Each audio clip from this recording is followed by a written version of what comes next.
దొంగ ఓట్లపై చేద్దాం ప్రజాస్వామ్య యుద్ధం.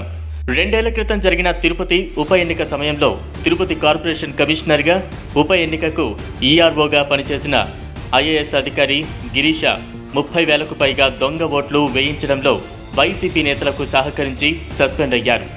అంటే ఓట్లను గల్లంతు చేయడం, దొంగ ఓట్లను సృష్టించడం అనే ప్రక్రియ అధికార వైసీపీ మొదట్లోనే ప్రారంభించింది అనడానికి ఇదే నిదర్శనం.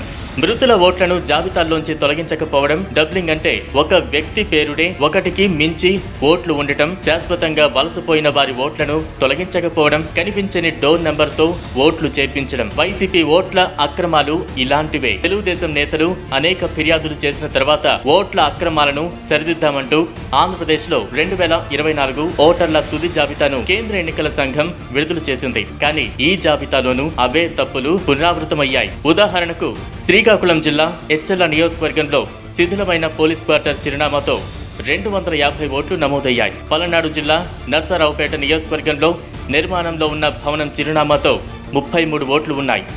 అనంతపురం అర్బన్ గుత్తి రోడ్డులో 9 మంది ఓటర్లకు ఒకే ఫోటో ఉంది.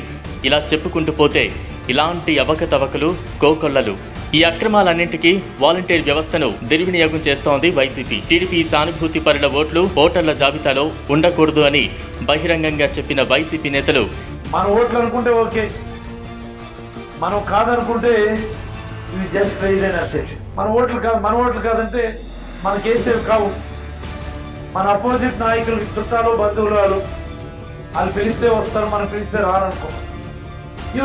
మనం కోఆర్డినేషన్ చేసుకొని ఆ బిఎల్ఓస్ మనం పీపీతో మాట్లాడి కోఆర్డినేషన్ చేసుకొని ప్రతి ఒక్క ఇంటికి కూడా పోయి అటు ఏమైనా ఉంటే తీసేయటమా యాడ్ చేయటమా అవన్నీ కూడా చేసుకోవాలి.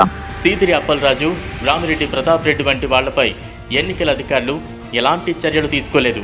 వైసీపీ ఎమ్మెల్యే అనిల్ కుమార్ యాదవ్ పేరున 3 ఓట్లు ఉన్నా చర్యలు శూన్యం. 2024 ఓటర్ల తుది జాబితాలో మచ్చుకు 25,820 ఓట్లను పరిశీలిస్తే వాటిలో 1,262 ఓట్లు అక్రమమైనవే అని తేలింది. అంటే 4.88% అన్నమాట. ఇదే జగన్ రెడ్డి కుట్ర. తనకు ఓటమి తప్పదని తెలిసిన జగన్ ఇలాంటి అక్రమాలతో గట్టెక్కాలనుకుంటున్నాడు. జనం తలరాత్రులు మార్చే ఓటుతోనే తాను అనుకున్న రాతను జనం నుదుటిన బలవంతంగా రాస్తున్నాడు. ప్రజలారా, అందుకే అప్రమత్తంగా ఉండండి. ఓటర్ల జాబితా మీ ఓటు ఉందో లేదో చూసుకోండి. ఓటు గల్లంతైతే ఫిర్యాదు చేయండి. వెంటనే మీ ఓటు కోసం దరఖాస్తు చేసుకోండి. మీ దృష్టికి వచ్చిన ఓటు అక్రమాలపై పోరాడండి.